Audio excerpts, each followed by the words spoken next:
L'ex-président Joseph Kabila est-il l'ennemi de la nation congolaise?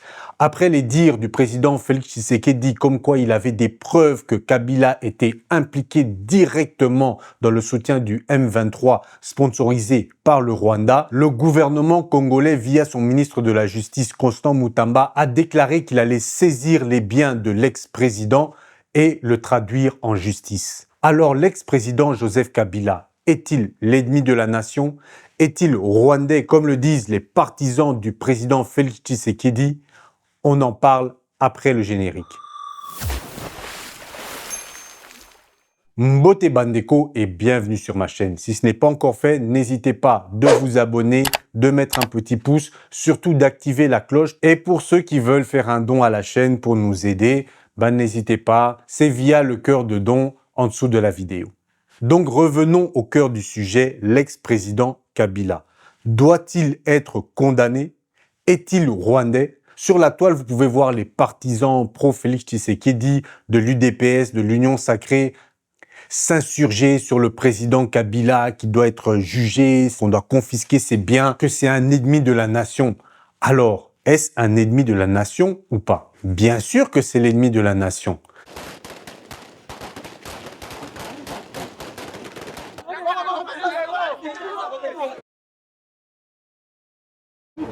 Je vous dis déjà que son chef était un Rwandais. Tout le peuple partout où j'ai passé me demande de renvoyer ce Rwandais à Kigali. Sa place n'est pas ici, son chef de ce fameux gouvernement-là. Mais moi, je vais aller plus loin dans la réflexion. Mais ça fait plus de 18 ans qu'on vous dit, à vous, les partisans du président Félix Tshisekedi, que Kabila est un ennemi de la nation. En 2018 et en 2019, lorsque vous avez pris le pouvoir, vous avez dit quoi? Que Kabila était le père de la nation. Vous avez dit ça devant la population congolaise, des personnes qui ont été martyrisées, des personnes qui ont été tuées, des femmes, des enfants pendant des années. Vous vous êtes mis là, vous avez vu le président Tshisekedi assis à côté de Kabila, après avoir trahi l'opposition pour s'allier avec lui, dire que Kabila était quelqu'un de bien, était le père de la nation. À ce moment-là, est-ce que vous écriviez tout ce que vous écriviez sur Kabila? Quand on se plaignait, qu'on disait que Kabila devait être jugé, vous disiez non, comme le président Tshisekedi, non, il a fait une passation de pouvoir, c'est quelqu'un de bien, c'est pour la stabilité du pays. Est-ce que le pays est stable? Est-ce que la balkanisation n'a pas commencé? Autant que Kabila est un traître, vous tous, les personnes qui ont soutenu le président Tshisekedi, qui a trahi l'opposition, qui est allé s'allier avec Kabila, vous-même vous êtes des traîtres, vous-même vous êtes pro-Kagame. Le président Tshisekedi a fait venir Kagame à Kinshasa. Même Kabila n'avait jamais fait ça. Et à quel moment? À l'enterrement d'Étienne Tshisekedi, son père qui a combattu Kagame pendant toutes ces années. Donc vous imaginez-vous maintenant, vous en tant que Congolais, votre famille a été tuée à l'Est, massacrée par les troupes de Kagame. Et votre fils, votre enfant, à votre mort, invite Kagame à vos funérailles. Est-ce que la tête, ça fonctionne? Et c'est pas qu'il y avait la paix. Les Congolais continuent à mourir à l'Est. Est-ce que vous trouvez le président normal? Et pas seulement le président, parce que lui, je comprends, il est en train de remplir ses poches. Mais vous qui êtes en train de le soutenir, est-ce que vous trouvez ça normal? À ce moment-là, est-ce que vous tapiez Kagame, c'est l'ennemi de la nation? Non, vous étiez là, assis avec le président, vous regardiez Paul Kagame en plein Kinshasa, aux funérailles de Étienne Tshisekedi. Je ne sais pas si Étienne Tshisekedi, en voyant son fils, il s'est retourné dans sa tombe ou quoi, mais c'est du jamais vu. Même tous les partisans là de Félix Tshisekedi, vous faites comme si c'est seulement maintenant qu'on sait que Kabila est responsable de tout ça. Mais pendant les élections de 2018, qu'est-ce qu'on disait? C'était pas Kabila dégage, on chantait pas tout ça. Et vous étiez là, Kabila dégage, l'opposition s'est même réunie ensemble. Félix Tshisekedi, ils ont voté pour savoir qui allait être le leader de l'opposition. Quand le vote n'est pas allé en faveur de Félix Tshisekedi, qu'est-ce qu'il a fait? Il a dit, oh, ma base n'est pas d'accord, je me retire de l'accord. Il allait faire alliance avec Kabila. Ce qui a eu pour effet de déstabiliser l'opposition en pleine élection. À ce moment-là, on savait déjà que Kabila était ce qu'il était, puisque le père Tshisekedi avait déjà dit pendant les élections précédentes qu'il faut prendre Kabila, il faut le renvoyer au Rwanda. Tout le peuple partout où j'ai passé me demande de renvoyer ce Rwandais à Kigali. Sa place n'est pas ici, son chef de ce fameux gouvernement-là. Son père l'avait déjà dit, donc il était au courant, il allait faire alliance avec lui. Ils ont partagé le pouvoir, ils ont mangé dans la même assiette. Mais tellement que les proches du président Félix Tshisekedi sont gourmands, ils ont commencé à grappiller l'assiette de Kabila. C'est comme ça qu'ils se sont embrouillés. Mais tant que Kabila ne représentait pas une menace pour le régime de Félix Tshisekedi, pas pour les Congolais, parce que les Congolais mouraient déjà à cause de Kabila, il avait déjà commis des crimes, donc il devait être jugé. C'est ce que l'opposition demandait. Mais tant que ça ne gênait pas Félix Tshisekedi, c'était pas son problème. Même à l'heure actuelle, pourquoi il condamne le président Kabila maintenant, seulement maintenant?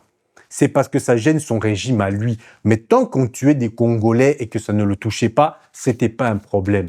Lors de la prise de Bunagana, est-ce que le président Tshisekedi se plaignait? Non. Pourtant, des villages congolais étaient déjà assiégés par le M23. Il continuait à vivre sa vie normalement parce que ça ne le dérangeait pas son régime à lui. Les Congolais pouvaient mourir. C'est lorsqu'ils se sont approchés de Goma que l'opinion publique a commencé à se dire mais qu'est-ce qui se passe? Et il a vu un danger pour son régime à lui qu'il a voulu commencer à réagir. Mais qu'est-ce qu'il disait dans les télévisions même internationales? Que oui, l'armée congolaise est très forte, en tout cas il a vu une armée structurée, alors que nous-mêmes, avant son règne, on disait déjà qu'il y a des infiltrés dans l'armée. Quand le M23 est arrivé à Goma, qu'est-ce qu'il a dit? Ne vous inquiétez pas, l'armée congolaise est forte, on va les stopper. Même pas quelques jours après, Goma est tombé. Bukavu est tombé. Qu'est-ce qu'ils ont dit après? Surtout vous qui soutenez le président Félix Tshisekedi. Ah non, mais c'est parce que l'armée est infiltrée. Mais go, ça fait combien d'années qu'on vous dit que l'armée est infiltrée? C'est seulement maintenant que vous avez remarqué. Mais quand votre président disait que non, on a une armée solide et que vous commentiez sur Internet, ah oui, bravo monsieur le président, bravo, et que non, vous disiez non, l'armée, elle a infiltré et c'est pas une bonne armée. Non, toi tu es ennemi de la nation, tu sais pas. Maintenant vous voyez les résultats. Vous dites quoi? Et quand tu dis ça à ces gens, qu'est-ce qu'ils te disent? Ah mais toi t'allais faire quoi? J'ai dit j'allais faire quoi? Il y a le rapport mapping.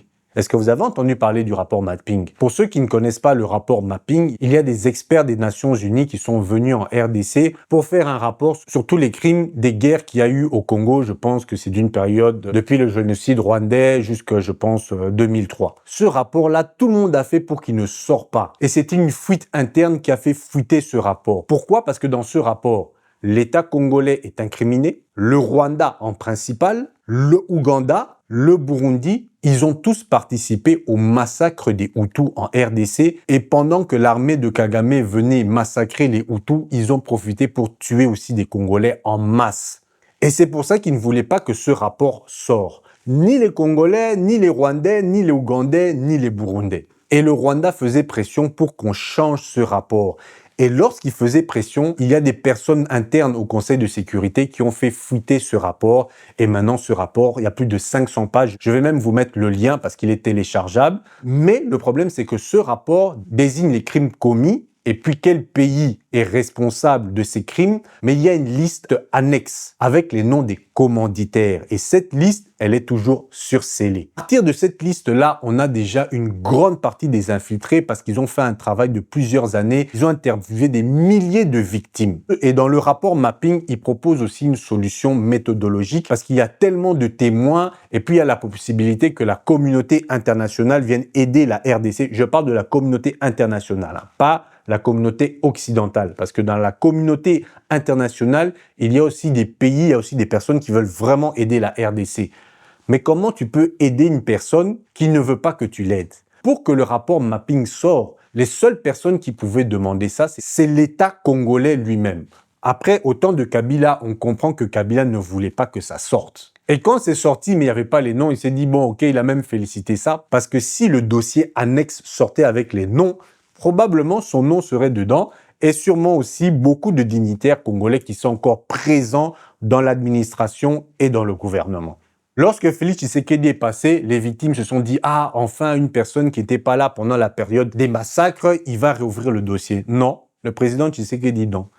Et allez voir qui a le droit de pouvoir faire sortir le dossier annexe. Juridiquement parlant, soit c'est directement le président de la République ou via son ministre de la Justice, donc actuellement Constant Mutamba. Constant Mutamba qui fait beaucoup de bruit sur « Oui, Kabila, on va l'arrêter, on va prendre ses biens. » Non, monsieur Constant Mutamba, vous voulez montrer que vous êtes un vrai ministre de la Justice. Lancez la procédure, qu'on sorte le dossier annexe du rapport mapping, comme ça on aura tous les noms des commanditaires de ces massacres. Alors pour noyer le poisson, qu'est-ce qu'ils ont fait? Ils ont dit que oui, ils vont faire des tribunaux pour pouvoir dédommager les victimes des massacres pendant les guerres du Congo. Donc ils sautent le volet où on va trouver les commanditaires pour passer directement à la réparation des victimes. Comme ça, non, on ne va pas s'attaquer aux commanditaires. Donc vous me demandez la solution, allez demander au président Tshisekedi pourquoi il ne veut pas faire sortir le dossier annexe avec les noms du rapport mapping. Pourquoi il ne veut pas appliquer les recommandations du rapport mapping pour trouver les responsables de ces massacres et les mettre en prison? Parce que ces personnes sont encore en fonction, la plupart. Et les fanatiques du président Tshisekedi, j'aimerais bien vous poser la question, pourquoi? Parce qu'on dirait que les gens qui soutiennent le président Tshisekedi, on dirait que ce sont comme des poissons rouges. Vous savez pourquoi le poisson rouge, il tourne dans le bocal et ça ne le dérange pas? C'est parce qu'il a une mémoire de 30 secondes. Donc, quand il tourne, après 30 secondes, il oublie qu'il était en train de tourner. C'est pour ça qu'il continue à aller comme ça. Et tous les partisans de l'UDPS, de l'Union Sacrée, j'ai l'impression que c'est comme des poissons. Ils sont là en train de nous dire, oui, Kabila, vous avez vu, c'est une preuve. Il est rwandais. Mais on vous dit ça depuis des années, vous savez, mais vous étiez alliés avec lui. Oh, le M23, ils sont pas allés en Angola. C'est une preuve que c'est Kagame qui les soutient. Mais le M23, on sait depuis longtemps qu'ils sont soutenus par Kagame. Mais quand Félix Tshisekedi est venu au pouvoir, il les a accueillis pendant 14 mois aux frais des Congolais à Kinshasa, le M23 qui était cantonné normalement au Ouganda. Et là, vous disiez quoi? Je vous ai pas vu en train de taper, oh, qu'est-ce que le président Tshisekedi est en train de faire? Vous souteniez. Vous êtes des traîtres. Et maintenant, quand vous dites que oui, regardez en Angola, le M23, il n'est pas venu. Mais c'est normal que le M23 n'est pas venu. Kagame les a prévenus. Vous savez, vous allez en Angola pour discuter avec le président angolais. Mais moi, j'ai rendez-vous à Douala là, avec Félix Tshisekedi qui a dit qu'il n'allait jamais parler avec moi. Parce que le président Tshisekedi, il a dit qu'il n'allait jamais parler avec Kagame comme ça, seulement au ciel. Seulement quand il allait se voir au ciel. Donc, je ne sais pas si Doha, c'est devenu le paradis, qui sont déjà au ciel. Mais en tout cas, il est allé comme ça et il n'a même pas eu la décence de prévenir le président angolais.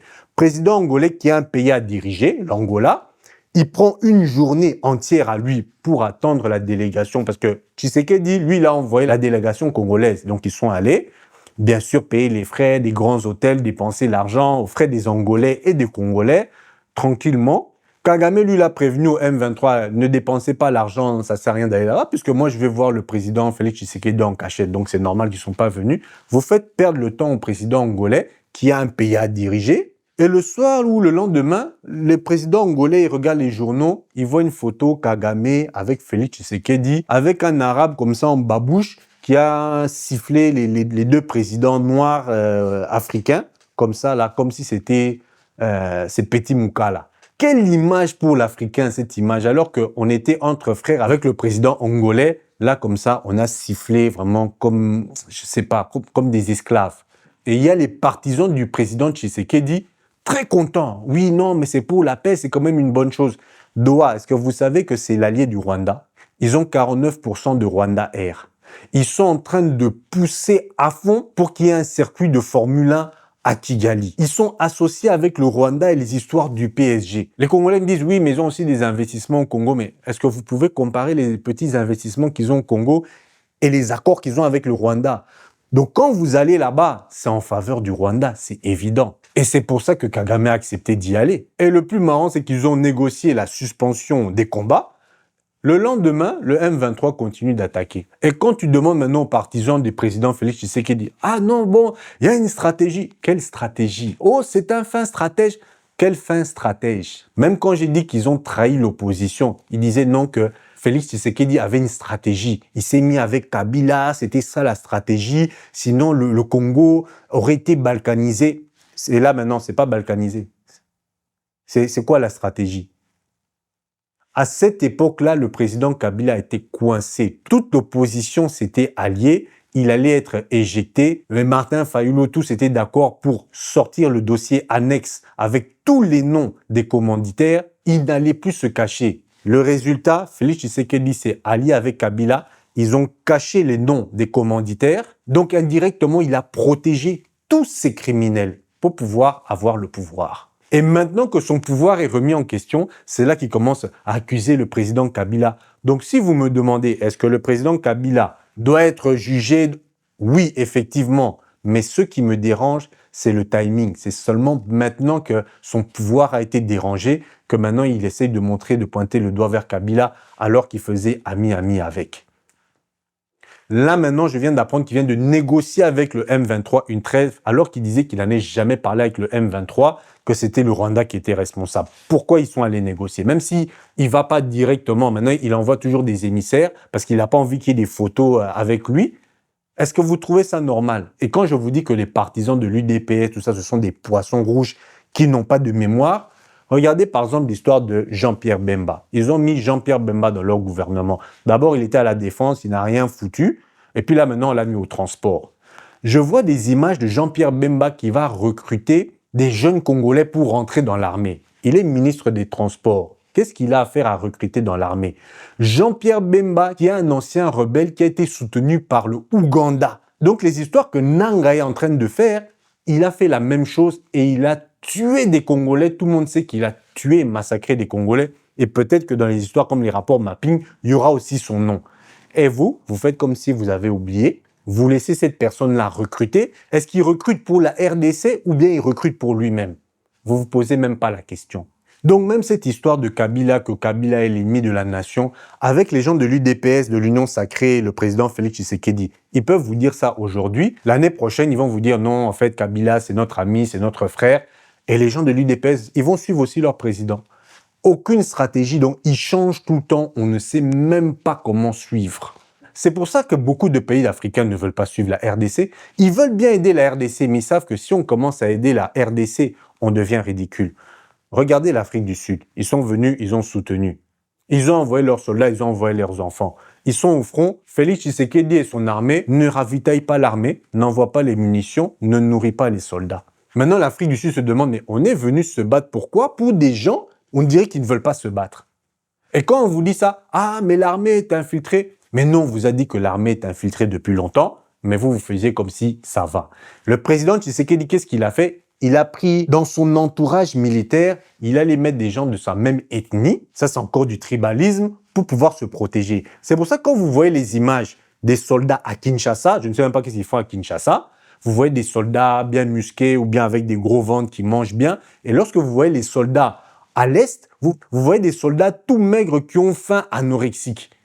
Tous les soldats qui envoient faire des formations, il les garde près de lui. Donc à Kinshasa, tu vois des ministres, ils ont tous la garde républicaine.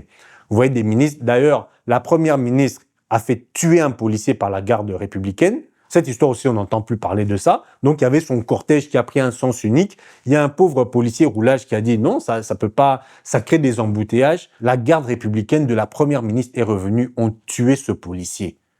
Est-ce que vous vous rendez compte de ça? Le 30 mars 2025, le brigadier de première classe Kabeya Nsanda Fiston, policier de la circulation routière à Kinshasa, a perdu la vie dans des circonstances effroyables. Selon plusieurs témoignages, il aurait été battu à mort par les gardes rapprochés de la première ministre Judith Suminwa alors qu'il était en plein exercice de ses fonctions. Cet événement suscite une vive émotion dans tout le pays et soulève de nombreuses questions sur l'abus de pouvoir et l'impunité au sein des institutions. Et la première ministre n'a pas démissionné, tout va bien. L'enquête, Constant Moutamba, qui lui d'habitude est réactif pour envoyer les colons à la peine de mort, là tout d'un coup ça traîne comme c'est la garde républicaine. Donc moi ce que j'ai à dire, vous les partisans de Félix Tshisekedi, vous êtes des traîtres. Je le dis ouvertement, c'est de la traîtrise d'avoir accueilli Kagame alors qu'on savait tout ce qu'il faisait. Faites pas comme si vous ne saviez pas, parce que même depuis Étienne Tshisekedi, on en parlait. Il y a les rapports mapping, on sait tout ça. Kabila, vous vous êtes allié avec lui, vous avez mangé ensemble dans la même assiette. Vous-même, là, quand vous allez en vacances, je vous vois aller à Kingakati, vous allez vous payer l'entrée, donc ça va directement dans l'argent de Kabila. Ceux qui vont à Kingakati et qui ne critiquent pas le président Kabila, il n'y a pas de souci, je comprends, vous faites le tourisme.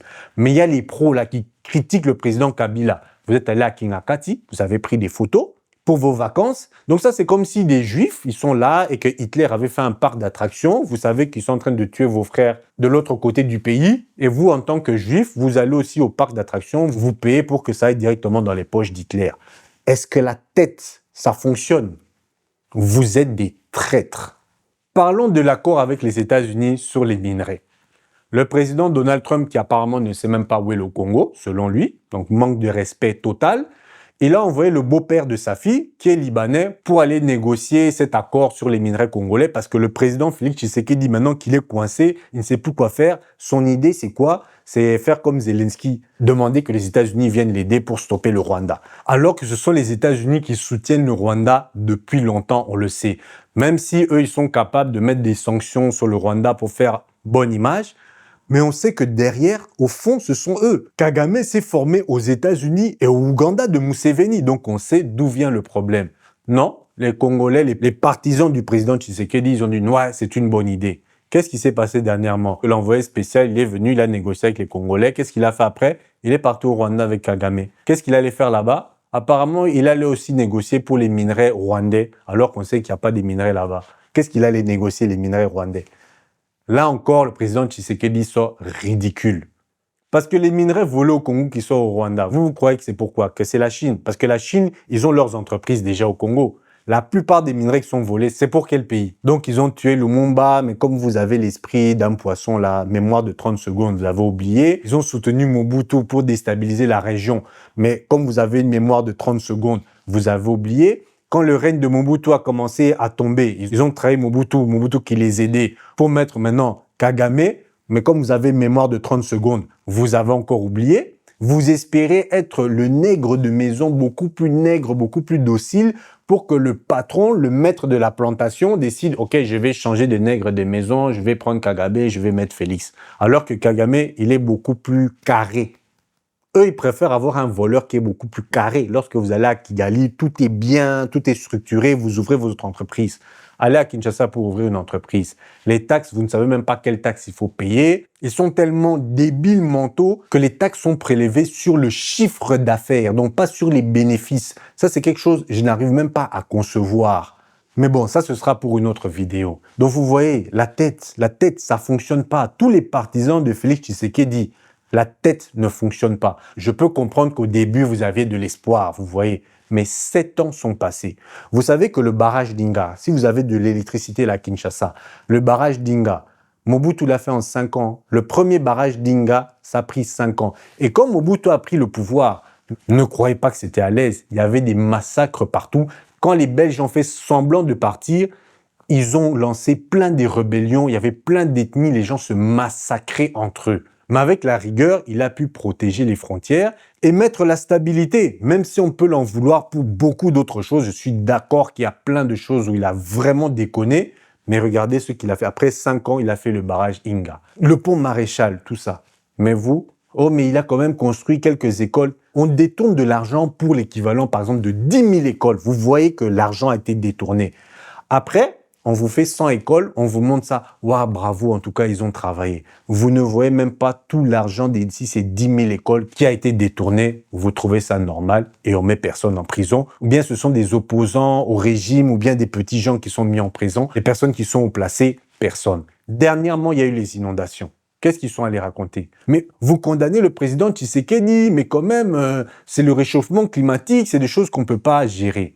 Je ne sais pas si ce sont les églises qui ont abruti la population et ces personnes-là qui n'arrivent plus à penser, mais quand vous savez qu'il y a le réchauffement climatique, vous mettez des politiques en œuvre pour que ça ne se produise pas. Maintenant, ils essaient d'accuser le peuple congolais qu'il y avait des constructions anarchiques.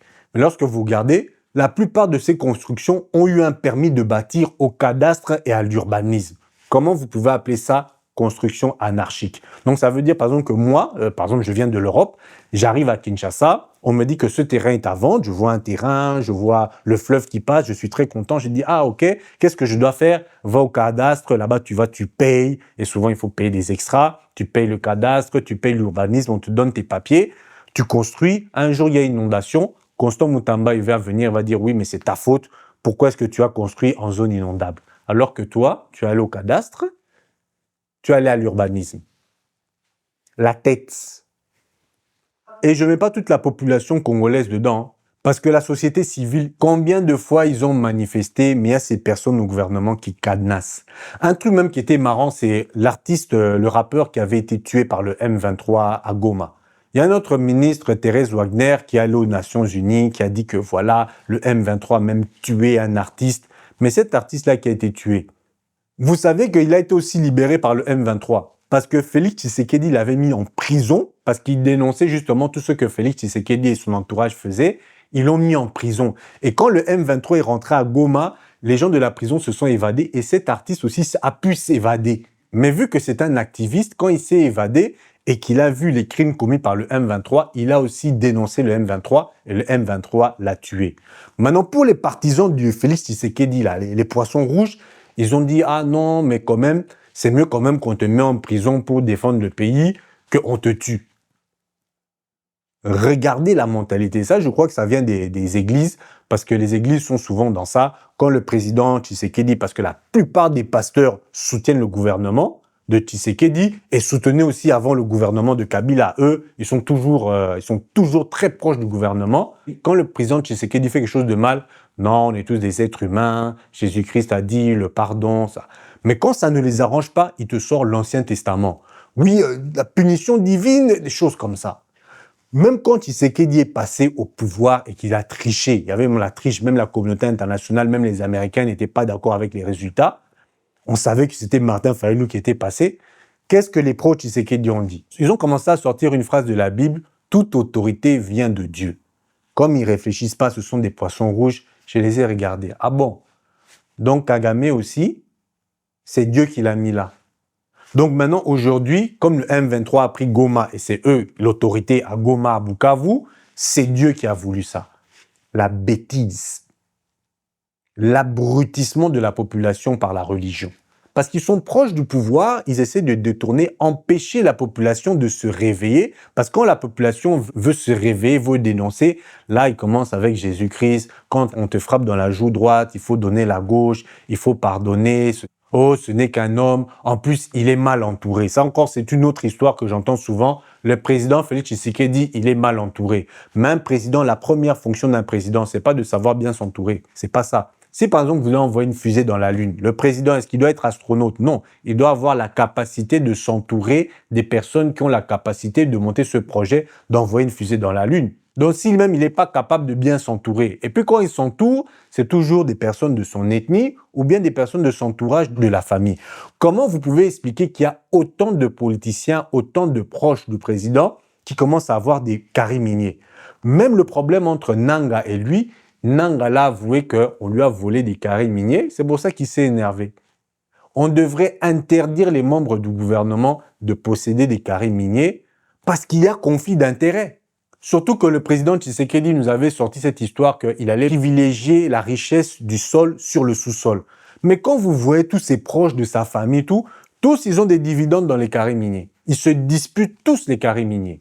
Et c'est ça les problèmes qu'ils ont avec les Nanga, avec les Kabila, tout ça, parce qu'ils voulaient partager le gâteau, mais il y a des gens trop gourmands. Et ça, vous ne voyez pas, les partisans de Félix Tshisekedi. Vous êtes là maintenant, Kabila, Kabila, Kabila. Comme si on ne savait pas que Kabila était responsable depuis longtemps. Quand vous étiez en train de trahir le pays, que vous marchez main dans la main, même pas avec Kabila, mais carrément avec Kagame. Vous êtes des lâches, vous êtes des traîtres, vous êtes des vendus. Donc voilà, ce sera tout pour cette vidéo. Allez demander à Constant Mutamba, au président Tshisekedi, le rapport mapping. Faites sortir le dossier annexe avec tous les noms. Puisque vous vous plaignez qu'il y a des infiltrés dans l'armée, sortez les noms, faites une demande officielle aux Nations Unies, mettez les tribunaux en place, on commence à suivre le rapport mapping, parce que c'est ça que demande la société civile congolaise, c'est ça que demandent les victimes à l'Est et partout dans le pays. Martin Fayulu a demandé ça, même le docteur Mukwege. D'ailleurs, parlons d'abord, avant de finir la vidéo, parlons du docteur Mukwege. Qu'est-ce que les partisans de Félix Tshisekedi ont dit? Oh, c'est quelqu'un de l'Occident. Regardez, on l'a donné le prix Nobel de la paix, lui, il est plutôt pour l'Occident. Maintenant, votre président est en train de mendier à l'Occident pour que les Américains viennent l'aider. Il a mendié au FMI alors qu'on commençait déjà à repayer la dette du FMI. Il a encore endetté le Congo au FMI. Et vous dites quoi maintenant? Il n'est pas pro-occidental. Donc pour moi, Kabila est un traître. Vous êtes des traîtres et venez commenter. N'hésitez pas. Je sais que vous allez venir dire « Oh non, le président… » Venez commenter. Venez, je veux vous voir. Comme ça, on va vous retenir pour quand tout ça va passer, qu'il faudra tous vous juger, que le rapport mapping va sortir et qu'on fera aussi des rapports sur vous, ceux que vous avez protégés, la main dans la main quand vous avez tenu Kagame, que vous l'avez amené à Kinshasa, le M23 et Kabila. Et l'histoire ne vous oubliera pas parce que nous, on n'est pas tous des poissons rouges. Donc voilà mes frères, cette fois-ci c'est vraiment la fin de la vidéo. N'hésitez pas à liker, à commenter, à donner votre avis. Même si vous êtes opposé à ce que je dis, donnez votre avis, comme ça on va discuter en tout cas de cette situation. Merci d'avoir suivi cette vidéo. N'oubliez pas que je suis occupé avec le projet de film pour justement parler de ces histoires parce qu'un jour, il faudrait que nos réalisateurs parlent de tout ça et mettent la vérité en lumière. Et donc, il y a la cagnotte qui est ouverte pour la caméra de cinéma. N'hésitez pas d'aller voir ma vidéo justement pour le projet de création de films interafricains, entre Africains. Et voilà, il y a déjà eu beaucoup de dons, donc continuez, il ne faut pas qu'on s'arrête sur notre lancée. Et moi, je vous dis, prenez soin de votre famille, on se voit à la prochaine.